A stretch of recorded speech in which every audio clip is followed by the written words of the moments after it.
Mais alors, on revient sur la question du subjectif et de l'objectif.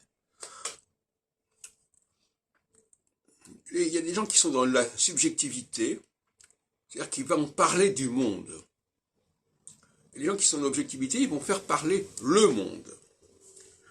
Et ça correspond assez bien à la logique entre le féminin et le masculin. Et mon ami Valentin, lui, il ne comprend pas ce que c'est que l'objectivité. Et c'est vrai que c'est une notion qui n'est pas si simple à comprendre. La subjectivité, bon voilà, je parle, je dis en mon nom, voilà, je sais, je parle de ce que je sais, je parle de ce que j'ai vécu, bon, très bien, c'est légitime.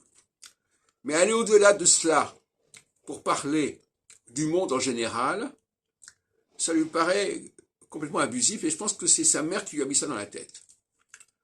Sa mère qui est très présente dans son... jusqu'à aujourd'hui d'ailleurs. Et donc, l'objectivité, c'est un mystère, en fin de compte. Comment peut-on accéder à l'objectivité?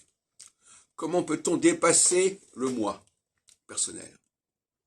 Et apparemment, les hommes savent mieux passer ce seuil, se sevrer de la subjectivité pour aller vers l'objectivité. Et je dirais aussi que il s'agit d'une espèce de sélection.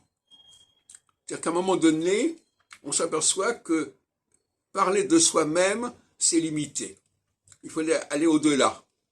Aller au-delà, c'est se cultiver, c'est apprendre des choses qu'on n'a pas connues, s'intéresser à des périodes qu'on n'aurait pas vécues, tout un ensemble d'horizons qui sont beaucoup plus lointains et qui échappent aux personnes qui sont trop marquées par le moi.